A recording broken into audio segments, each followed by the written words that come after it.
Good afternoon, everybody, and welcome to this webinar. My name is Jakob Larsen. I am here with one of three founders of Wide Relations, Gilli Haraldsen. So today we're going to talk about collaboration. Information security and data protection lack resources. We probably all know that.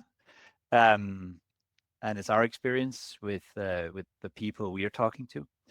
And it leads to security incidents, it leads to higher risk, and it also leads to lack of buy-in from management. And one of the keys, we think, is collaboration between information security and data protection, so that we are sharing resources and so that we avoid doing duplicate work.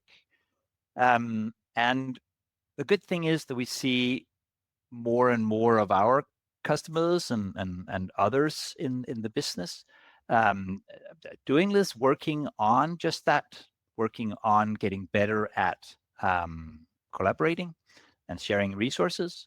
However, we can also see that it is hard to do. So today, I've asked Gilli to demonstrate how we at Wide Relations help information security and data protection work together in practice through our solution. It's something we've been working on for years now. So, Gilli, when to start at the top, when you developed Wide Relations, how did you think about collaboration, about data protection, and information security?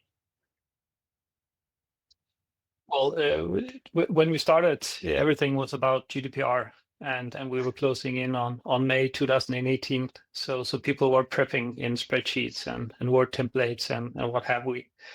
So what we saw is that at some point in time, it will deteriorate all the documentation that you do. So we wanted to build something that makes it sustainable, and on the same time make it collaborative, because the knowledge is I mean, in a small organization, the knowledge can be very centralized, but it's very decentralized when you reach a bit larger organizations. So and getting people to contribute, set some requirements to that the tool should be easy to use, because to be honest, I mean, implementing a GRC tool is yet another system for people to use, and then people have their main systems that they're working on a daily on a daily basis. So it had to be easy to use as well, and that was like the principles from the beginning. And did you have any sort of bigger sort of guiding principles on how to do that? Yeah, I mean, everything we do has to come with some sort of structure, so that it brings overview, and by the end of the day, we need to set some sort of control on it. So the wording, structure, overview, and control has always been a core part of pretty much everything we develop and ship in the product. We've never really had a vision of anything else than just building what we throughout the years have been calling a kick-ass privacy management software. And it's I mean, now with NIS2 and ISMS, back in 2022, we actually started implementing governance and ISMS into the tool. And now it's fully launched, and we're adding more. So now it's kick-ass GRC software instead. And could you put a few words on the collaboration part? How important do you think that is in a GRC solution? I mean, I think it's very important. What we try to do is to bring together IT department, information security teams, together with compliance or legal teams, and even HR and procurement is also involved. So many companies have lists of systems, lists of vendors, and others have CMDB tools or IT service management tools that they want to integrate into, so that they can get those lists from IT or or similar departments into making it available to compliance teams. And so, but from day one, we have been very much aware of the fact that systems and vendors will be very time consuming to manage and even to track down in several layers and levels. So and connecting those parts into the to the rest of the elements in the compliance program has been of a focus for us for sure. Yeah, and today we'll be diving into sort of different parts of the system. We've taken sort of the approach has been that we look at what people are actually doing, what data protection people and information security people are actually doing. So integrating, so we'll be looking at those best practices in different areas. This will not be a full demonstration of the solution. So if you want to have that, go to whiterelations.com and hit demo. We'd be happy to show you around according to your specific needs. In this one, we'll focus on some of the tools that are good at collaborating, some of the best practices that are good with collaboration. And Gilli, I think it would be a great way to start if you could start by demonstrating and talking about the sort of cross-department elements of White Relations. Yeah, well, for sure. So when you log into White Relations, what you see is an area called Data Protection in GDPR, and then an area called Governance. This is where we have the ISMS in entirety. But we have so many cross-department, cross-team elements such as systems and vendors, risks, incidents, requests, policies, documents, tasks, controls, and all of those are something that is important, regardless whether you're an IT or information security teams or in compliance teams or even in procurement. So having one source of truth makes it a whole lot easier. And GRC tools should be able to support that. You do not have to making it the file carrier. You should be able to integrate it into those tools that you already have. So that has of course also been some of our focus. So I think what we're going to do here, we're not going to do a deep dive on any particular area, but we'll touch up on the surface, and some of it will just scratch a little bit in. There are of course all opportunities for you to do some testing yourself and just call on us. We were very much eager to also discuss things with you, not only features but also sharing best practices. So but I think what we could do is to just try to elaborate how do we normally start. So if I go, you can see my screen now, Jacob, yeah? We can, yes, we can see your screen. Great. So all the features you have available here, you of course also have available in the menu on the left side here. But we have an area called Connection Hub. And since most companies have lists of systems and vendors and what have we, it should be easy to import it directly into the tool of various purposes, and I'll show you that. For those that have configuration management databases, CMDBs, or IT service management tools where they maintain the assets, the systems and the vendors, etc. It could be ServiceNow or other tools. You can integrate and then that synchronizes directly to White Relations, so that if you do any changes in your ServiceNow or the CMDB tools, it reflects in White Relations immediately and can trigger compliance flows as well. But if you have something else of databases that are not standard, you can of course also request here or actually create yourself an API user and integrate directly to whatever tool you're using for the list of systems and vendors and tasks and other stuff. So the reason for that is because when we go into systems and vendors area here, we have a complete list of the systems. we have the systems here and the vendors just below. But here we have a list of the systems we have in our organization. Who's the vendor of them? Who's responsible? And in this case, since I am working in compliance, I want to see the personal data that we process in each of these IT systems. It could also be operational technology, OTs, or other stuff. So, and if I was looking from a more, let's say, information security or IT view, I could remove that part so that I don't see anything about personal data, but I, to a higher degree, see something about identity access management and other stuff. So I can remove and add columns by choice. What we also see is, of course, the criticality of the system for us as an organization or in other relations, which also is the first step in prior to making the risk assessments on the systems.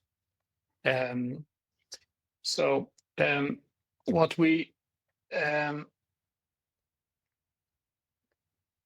can do is that we tap into, if we jump into one of the systems, HR Manager here, to make an example. What you see on the left side is, of course, some of the metadata you saw in the columns as well. There's some contextual logic you can add or use. And what we also see is, of course, some of the details such as tasks that we have created on the system that are running with intervals recurring and reminding you if you need to do some checks or audits, etc. on them. But one, if you go back here, what we see here is, of course, also the risk assessment, because there's a flow every time you create a new system. You are guided to also make the initial assessment of the tool and the vendor. It could be using what I'm going to show you here. It could also be something similar to this, something that you submit to the vendor for them to complete, both on company details, financial soundness, operation, enterprise architecture, etc., and get them to complete that and submit it back, and that is automated. It comes directly back into violations on the vendor. So, but if I use the internal risk assessment in our relations, it sees here I had a risk of 9, and I have done some sort of risk assessing and in mitigation, so to bring it down to 6. If I click here, just to show you a bit about what the risk assessment as best practice consists of. It has an assessment area where you do your risk assessing on consequences or just overall. You can take into account the risk assessing both on society in this too, but also data subject, GDPR, and organization in high degree on ISO. And of course, you have the mitigation area where you argue how you mitigate it. And of course, something that organizations often forget or is hanging a bit loose somewhere is the mitigation tasks. One thing is that we argue after we identify a risk, assess it, and have some gaps. If we do not, distribute the mitigation tasks properly and keep track on whether we're really doing the mitigation as agreed, the risk is still present. So that's also quite a handy part when you collaborate cross departments and teams. But if we move a bit, of course, just to show you a bit about the risk scenario that we see here before mitigation, and of course also after mitigation. So for those that are interested in this, we can do a deep dive. There are a lot of configuration opportunities here that we can tap into. Let me head back to the system HR Manager here. So one thing is the risk assessment. Another thing is the processing activities where HR Manager is being used in. And I have 2 processing activities where HR Manager is present, payrolling and recruitment. And what I do by clicking here is that I actually go into the GDPR or privacy area of wired relations. And what I see is the processing activity connected to this system HR Manager. This is a very flexible area. It's an assessment area where we have the opportunity to tailor it specifically to the needs that are present. It comes with a contextual logic, The questions and options is something that is fully tailorable. Going a bit back to what I mentioned in the beginning, Jakob, is that we have always been very much focused on getting the systems and vendors part into the processes and processing activities quite fast. So I'll just go through a couple of steps here. If I say next, I can actually select the systems that we use in this processing activity. And what happens is that it comes up with a suggestion because we already know what data is present in the systems. So we do apparently have data on job applicants in HR Manager, and the data we have on job applicants is address, birthday, and also some other spatial categories data. Of course, I can edit it. The way you map it is choosing amongst the options of ordinary and confidential personal data on the left side, and spatial categories and others on the right side. And you can add multiple data subjects as well. If you do not want to connect the systems to it, you can easily just add directly from here, so without connecting to the systems, simply just having what's called typically called a process approach, just elaborating for the process activity without taking the system and assets into account. So you can go through the contextual logic on the right side, and we will gladly assist in elaborating more on that. One thing for the collaboration part, we always have a responsible person on everything of elements that you create in wide relations. So there is a responsible person here. That would be me. If I need someone to contribute, I can any regardless where I'm at, I can create a task to a colleague. It could be a colleague that I want to test the legal basis that I've chosen, or help me with the third country transfers that I've documented. So I can easily give the task a name, give it a task type. It is already connected to the processing activity. I can even connect it to HR Manager as well, the system. And if I've made a risk assessment, also that can be connected. Choose a due date, and then a person that I would like to sign it to, and then submit it. What happens is that they get a notification. My colleague gets a notification, and when they click on the link, it appears to them that they have a task, and it's connected to the elements that I have already chosen here. So they have access to it and can assist me with this.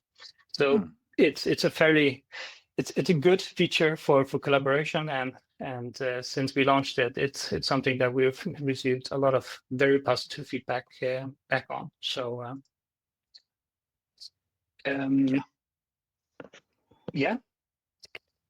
if we just finalize the process activity part here, what I did now was I started in the systems area, and I ended up in the data protection and GDPR area.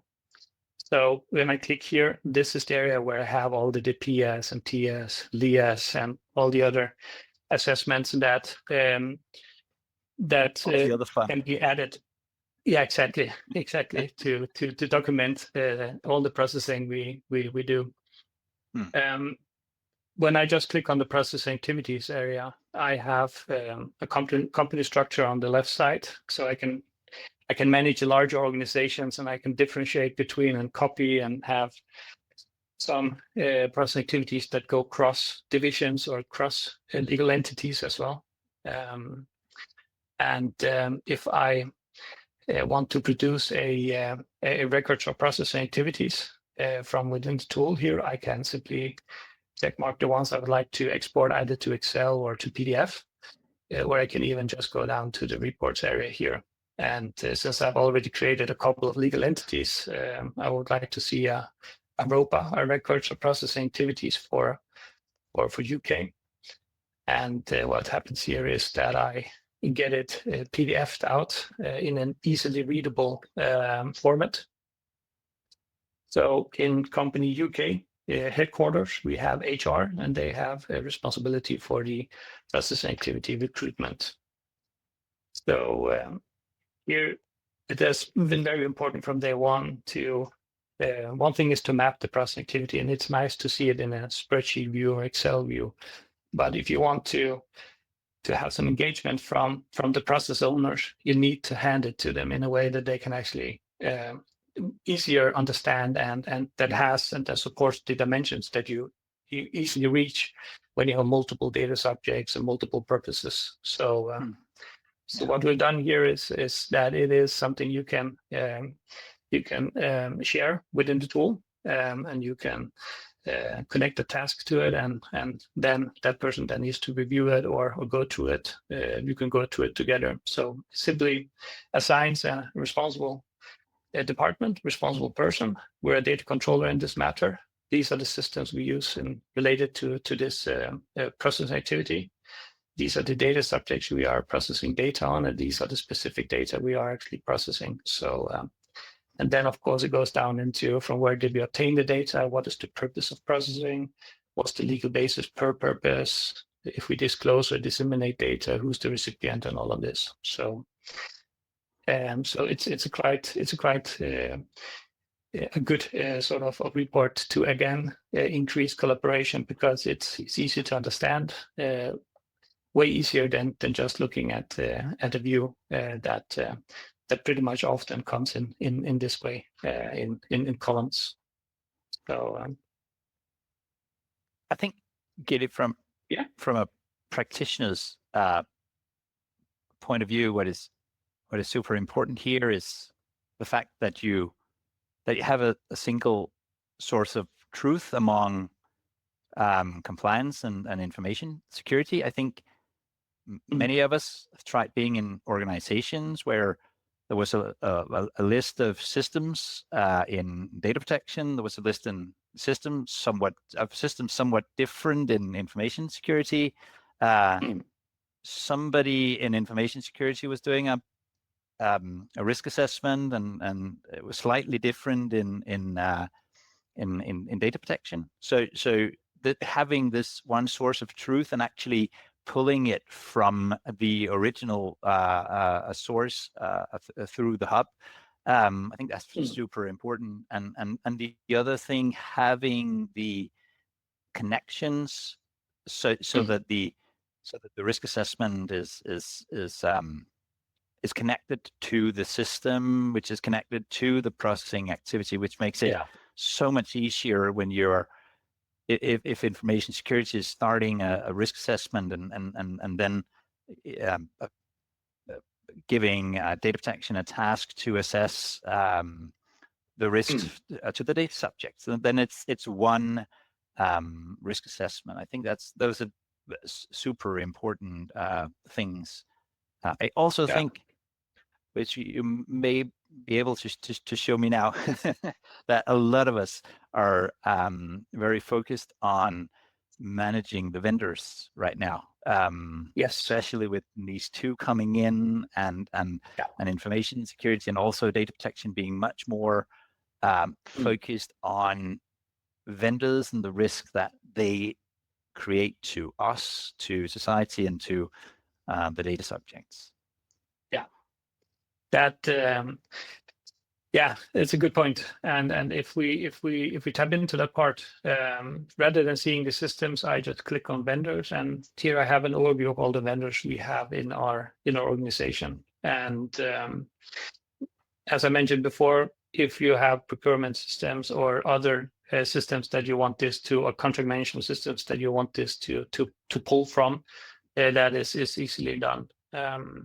So that you have, again, one source of truth for the compliance team. Because every time we start using a new system, we get a new vendor. That's how it is, pretty much, unless you have the vendor in-house already. A new sort of processing is starting, and a new set of potential data transfers. So what we've done here is to that we actually we have the vendors downwards. We have a clarification of whether it's a data processor, yes or no. Is there a DPA present? Have we fetched it? Have we been through it? Is it compliant? What is the criticality for us as an organization with the vendors? And some of the vendors we need to be more aware of, and also consider exit strategies apropos what's going on at the moment. And And also, of course, what sort of audits are we executing or completing on each of the vendors here? Have we actually executed audits, and when did we do it the last time? When is the next date for it, etc. So, and of course, also which is very present at the moment, what sort of countries and data transfers does us engaging with new vendors impose? So and also sub-processors, of course. So again, similar to all the other views, this might be relevant in high degree for compliance people, but if you're looking at it from an ISMS or more information security side or IT side, some of it is not relevant. So you simply you remove it, the columns, and what you see is more relevant to looking at it from another angle. So, and it stores it, so it shows it that view as default. So, but again, we could take a look at HR Manager, the vendor behind the system, the demo system called HR Manager. Again, it comes with a contextual logic on the left side that guides organizations or teams to take into account, is it a data processor we're dealing with here? And do we need to do some sort of extraordinary assessment? And as I mentioned that you can easily, if you have a process for every time we engage with a new vendor, compliance team needs you to complete some questionnaires on the vendor or submit something to the vendor for them to respond to. And now we're talking initial stage before we actually engage with the vendor. For that purpose, there are a lot of various questionnaires you can use and take some inspiration from. That is one part, and it's easy for people that have this responsibility that are suggesting the use of new vendor to easily submit a standard questionnaire to a new vendor. It could be a confirmation or a vendor audit or something else. Again, what we see quite a lot is a structure like this that actually goes through more than just asking about the data processing relationship. So yeah. But let me go a bit step back here, because HR Manager is a provider of one system. It could be various systems. We have some context here on the vendor, which is the one that we're communicating back and forward with around the DPA or the audit that we're executing. We have some locations and sub-processors as well into several degrees or levels. And of course, the DPA, regardless whether it's in the contract management system physically or it is in Dropbox or OneDrive or somewhere else, it is you can connect it directly to the vendor, so it's easy to find and track. But one thing that I would like to show you here, or all of you here, is that if we go in and say I would like to do an audit of HR Manager, and I would like to say, well, this is a vendor audit that we're executing here. Since I'm now starting to create the task from the vendor, I would like to also connect the system so that the person that gets this task of completing the audit has access to all relevant data. And if there was a risk assessment or something else, I also wanted to connect to it. I can do that. So it's all connected. I would like us to complete this audit by the 28th, probably a bit optimistic, but let's see. And since this is something we are going to do every year, in this case, I'm just choosing to put it into a recurring interval of yearly. And then I can submit it to John here instead of myself. So I can even add a procedure for how do we do external controlling of data processors, and a short description for John here, so that he's fully aware or informed how to complete this task, and I can submit it to him. So now, regardless where I look, whether I look at the risk assessment or at the vendor or the system or even the task where I have my annual annual wheel of recurring tasks, it is apparent that we have a task called Audit of HR Manager. John is the one that is assigned to complete it. Our due date is, as of now, 28th of February. And everyone can follow the progress on it. If he fetches some data, it could be documentation or certificates, he can add it directly here and it ends the right place. He can even add comments. And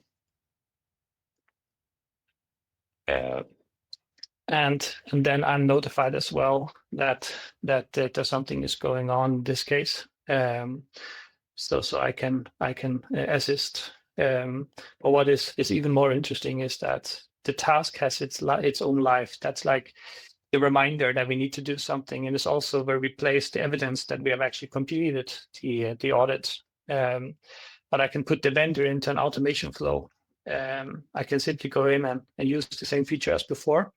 I can send an external questionnaire. I can choose a language. In this case, it's Danish and English. And I can select and vendor audit here. Of course, I have a preview that looks like this that I cannot click in. It's just a preview, but let me show it to you in a second. I'm selecting Penelope. She was the one using my own email, but just for the display purpose. Penelope is the recipient at the vendor, and I would like to submit this on behalf of the legal entity we call Company UK. So it populates an email, a message, and I can, of course, edit it. I can save it as a template. And if I send it, then what happens is that an email pops up that is similar to the one we see here. So, hi, Penelope. We have a request to fill out this following questionnaire. And what happens when the link is clicked is that access, just do it here. The now vendor you're comes a vendor, into Gilli. Now I'm a vendor. Yes, correct. Schizophrenic in and out here. So yes, I'm a vendor now, and I have a customer or data controller that wants me to complete something. In this case, this company has chosen to separate the input data into information security and GDPR, so from each other. And it's smart in many scenarios. We have a very high response rate on the audits the external questionnaires that we submit. We're testing that all the time. But if I click next here as a vendor, and there's a contextual logic here as well. One of the questions I'm asked here is, are you acting as a data processor as part of the delivery? If I say no, then when I get to the GDPR part, it simply says, just asks me to elaborate a little bit. If I say yes, then it asks me to elaborate even more. So there's a context that it asks me to remain within. But the same goes for information security. If we say yes to that, we actually, as a vendor, do have awareness and education. And I say yes, then it asks me what sort of contents is it? Is it all employees that are included into the training, or only some of them, etc. So everything that's relevant to question for quality purpose. There are a lot of examples of assessments. This is just one or a couple of them. When the answer is submitted by the vendor, and let's say if it is not submitted by the vendor, then our relations, the platform automatically sends reminders to the vendors. And when the vendor has responded, then the person that is responsible for this vendor actually gets a notification, an email notification, that now the vendor has replied. You can continue the audit because now we have what you need to complete it. So, and then I'm going back to the task that I have here, a vendor audit. Can I say a few words? Yes, please I do.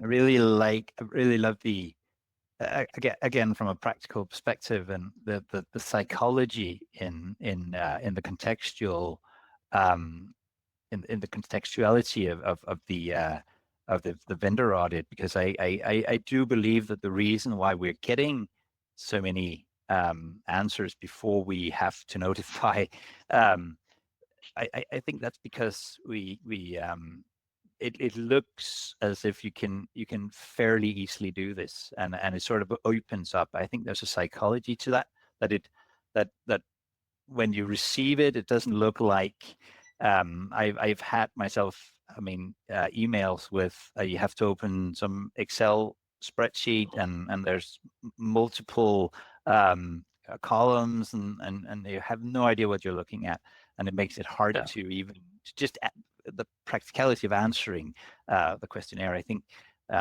that's one of the things that is working super well here.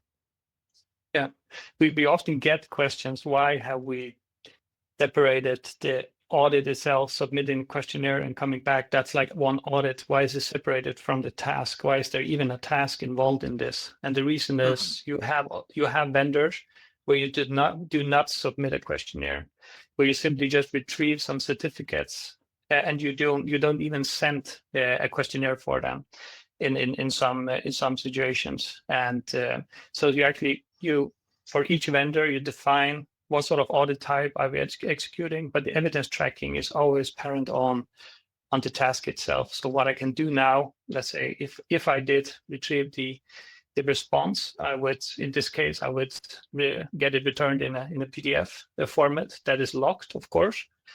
And then I can go back to the task itself and say, well, I did actually complete the audit and add some comments. And I can go in here and say, well, this is now marked as done. And then it asks me for evaluation purpose. So how did that go? Because the case is you have vendors that do not reply. You have vendors that are upfront. I mean, all of that is something you can start planning ahead of. And that's also why our yearly wheel is based on columns for the next 12 months, because you need to start planning the use of resources. Everyone is extremely busy within compliance and information security at the moment. So the purpose for us here is to really relieve some of the admin that is taking place here. But that went quite well. So I'm just saying satisfied. And now Gilli gets notified that John did a good work. It's completed, and everyone has access to seeing that. So yeah, a lot of other features, but this is just scratching a bit in the surface of something that actually works quite well and brings collaboration. Yeah. So yeah, probably just a note. What you see here is what I mentioned before. We have this calendar the next 12 months. What is the workload? Where do we have tasks that we need to complete, and all the tasks that are relevant for me to see? I see here we have some mitigation on some risk. We have some audits we need to complete. There's a contract renewal, and there's also some ISO or governance controls that we need to execute on. And apparently someone wants me to assist with something on a processing activity. So a great view as well. Is it time to take a look at this part, the governance part? Yes, let's go on to that. So this is a bit away from, or I'd say we have always assumed that it would be very separated. Legal and compliance is working with the GDPR and the legal aspects of it, and then IT and information security is solely the ones that work with the frameworks, the technical frameworks. But what we see right now, it's really a crossover. You have so many compliance people that come from a legal background that are now in their way and are getting the responsibility. And this too is a big pull on that for technical measures as well to a high degree. So what we see here is the frameworks that you choose to work up against, and there are a lot of frameworks you can choose from. In this case, it's ISO 27002, and we also have the 27001 area here. So I think the easiest way is to do an example. If we take a look at the SOA, the statement of applicability first, here it is. So in this case, we have a foundation of 27,002 controls, and it's mapped entirely to NIS2, the requirements formulated as controls. So what it means is that when I start complying to the controls in the ISO standard, I per default also start documenting my compliance up against NIS2. You can also start just complying with the minimal implementation of NIS2, where the requirements are formulated as controls. And you can even also make it, let's say, more, or let's say map it even further to CIS 18 as well, and other standards. DMAG it, or I mean, we have so many Cyber Essential Plus, ISA E3000, and so what have we. So the thing here is to bring overview. So if we go in here and say I would like to, let's say if we take a people control like screening, it's fully implemented. There's a task that is as an annual check we need to do. And it's fully on the implementation side implemented. If I go in here, just to give you an insight into how this looks, the 6.1 control is already mapped up against the respective area in NIS2. We have a responsible person. We have a target group as well defined. And here I have the implementation guide. So what I do here is to elaborate on how we comply with that control. And on top of that, I am able to attach, it could be internal policies, procedures, it could be external. That all depends. And of course, I have some tasks here. In this matter, we call it control activities, but it is tasks that remind you that you need to secure that these measures are still efficient. So let's take an example of random controlling here.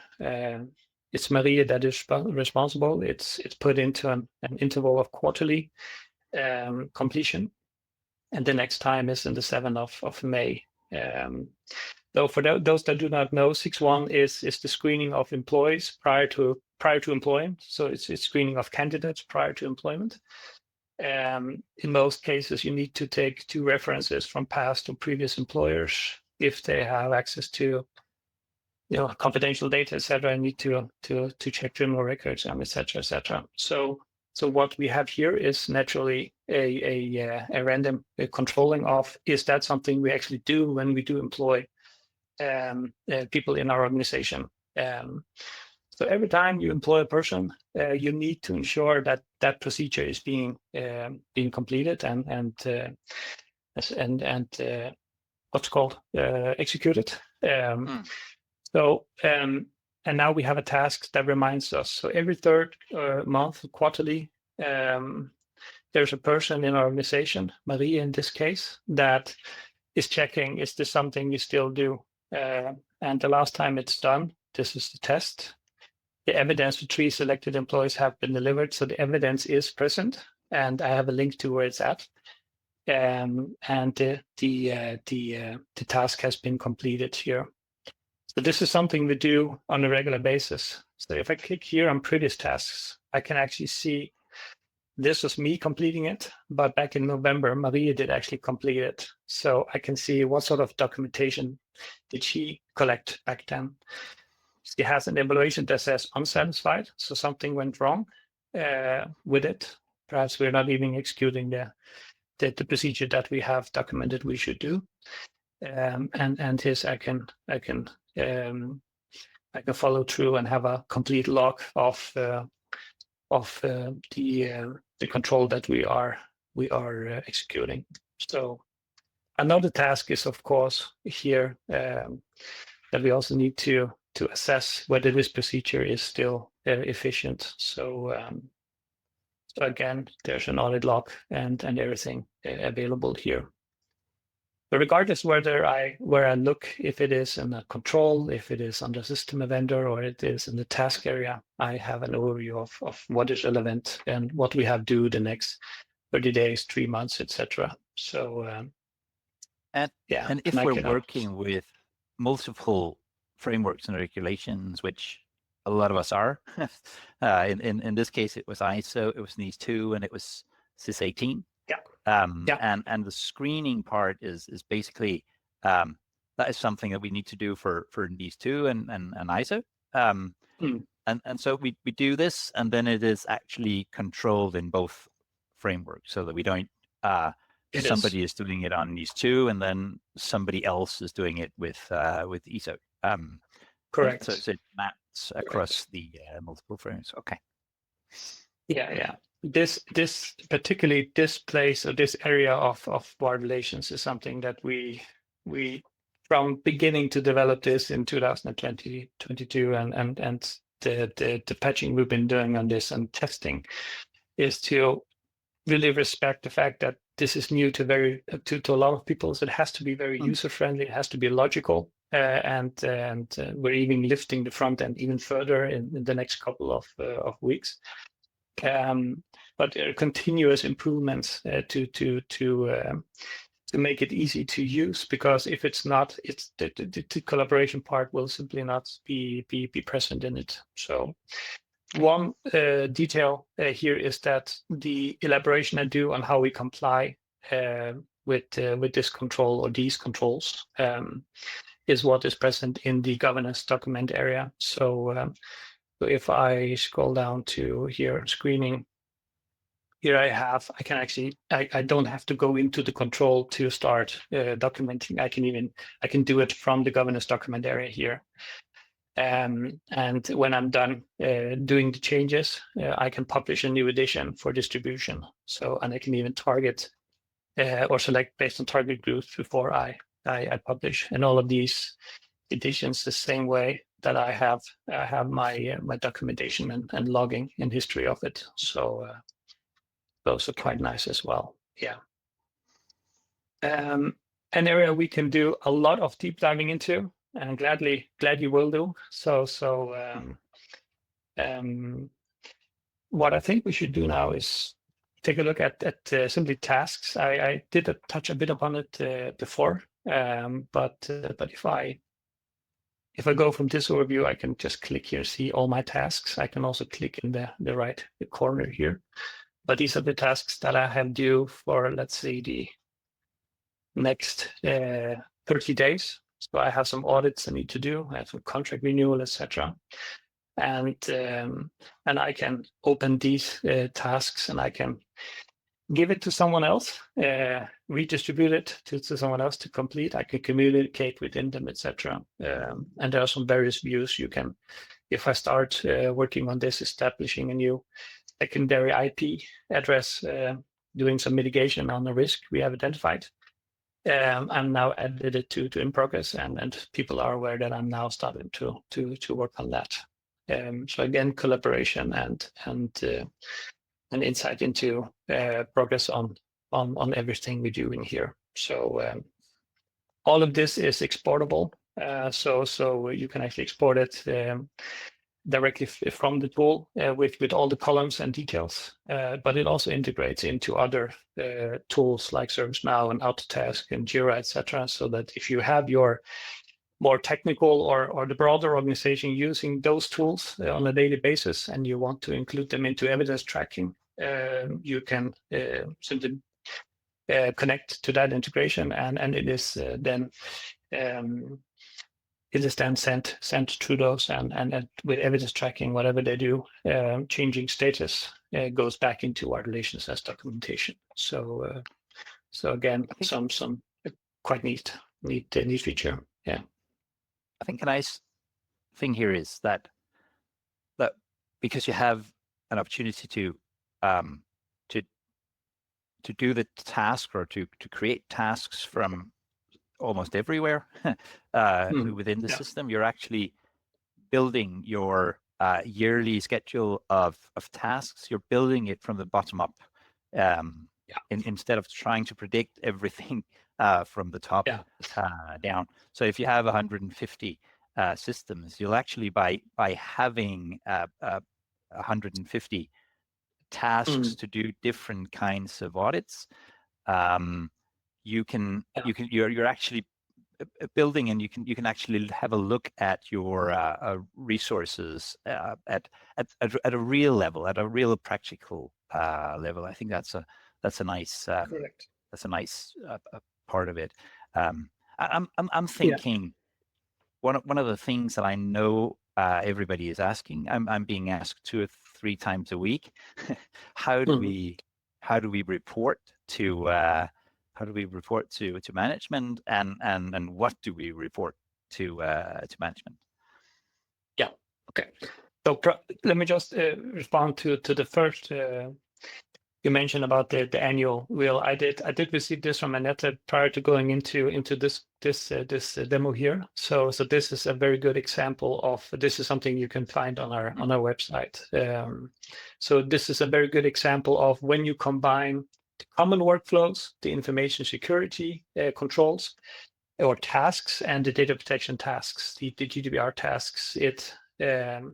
And then you look ahead for the next 12 months, there are really a lot of tasks that you need to complete, everything from testing of contingency plans and into, making the management reporting, checking if we have new systems, vendors into the organization, doing audits of the vendors and what have we. So it becomes, there are a lot of tasks that we need to start managing. And as you mentioned, on top of that, if you have 100 systems or even 30 systems, you have to, with various of these tasks, and multiply it with 30. So it is a lot to keep track of. And at some point, even though the 3 of us founders, we love spreadsheets and what we can do in Excel, it also has some limitations. And it's a quite nice feature you can fetch from we can even distribute it afterwards upon request. So the management reporting. So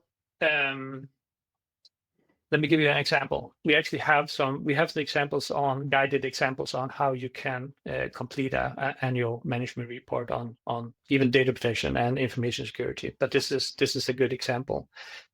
So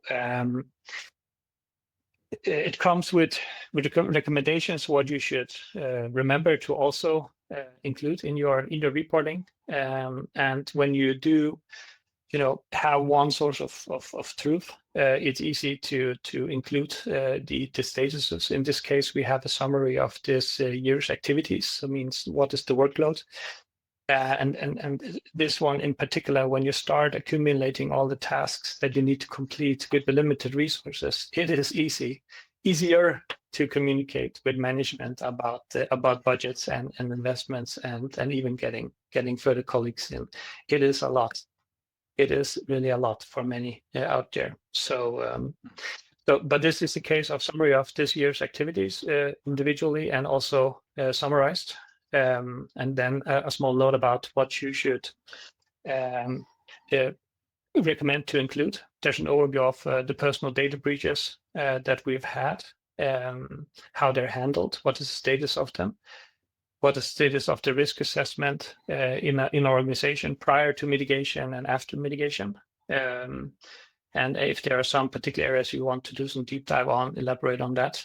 Audit of data processors, now with exit strategies and similar, something we want to point out and mention. And of course, also with awareness documentation that we have actually completed awareness for the last 12 months, who has participated, been any learnings, findings that we need to start incorporating, perhaps even investing in tools, etc. So this is also something that we can share if any interest in it.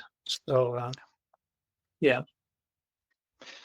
Gilli, we have about 5 minutes left. I would love to see the feature I've loved since I started here. What happens when people leave? Because that is something I think a lot of us are sort of that we're struggling with. Information security people leave, data protection people leave, and a lot of programs are based between the ears of an individual. So what happens when within White Relations when somebody has the audacity to actually quit? Yeah. Well, typically you use the standard integration into your Entra ID or Google Workspace or any other user management, or even if you just use the user management in White Relations. It proactively actively triggers that there's a person that is not in the organization anymore, or is not engaged into the area anymore if they are assigned other tasks in the organization. So what actually happens is that if I'm an admin or super user, I'm actually prompted, and it looks pretty much similar to what I'm going to show here. If I try to delete this person, so imagine that now this person has been deactivated in the HR system or in the Active Directory, and then it prompts automatically for the person responsible and saying, well, there's a person in our organization, a colleague that is not present anymore, and but that person has a responsibility for tasks, process activities, mitigations or risk assessments, system ownership, vendor ownership, audits that we're about to complete or that we're waiting for a response on, and to ensure that does not, deteriorate there, we simply need to assume it or reassign it to another person. So here I can simply reassign it to that other person and ensure that we are continuing. So this is a quite nice feature that we're also very happy for. So and the thing is, it's people will be control. leaving at some point. Yeah, it's simply a control mechanism to ensure that when we have, and since we have this principle of sustainability or sustainable setup, it's really important that when you have structured your program in a sustainable way, that it also remains sustainable. So this is one of the control mechanisms to ensure that. Thank you very much, Gilli. We have a few questions in the Q&A, which we will not be answering on this call. However, we'll make sure to send the answers together with the recording, so that all of you have them, just out of respect for people's time. Moreover, if you like to have a demo that is tailored to your needs, feel free to reach out to us. We'd be happy to show you. Go to whiterelations.com, and if marketing did its job, the demo button will be pretty obvious on the side, I guess. Also, do not forget to sign up for our newsletter on whiterelations.com. We try to only share things that you can utilize in your daily work. You saw a little teaser, because we are right now presenting an example of an annual schedule of tasks for information security and data protection. It would be some good input into what are the typical workflows and tasks that you'll have to complete. You'll be able to see if there's something missing in your planning, or if you're sort of on the go with other stuff. Go to whiterelations.com and press newsletter, and you'll get that one.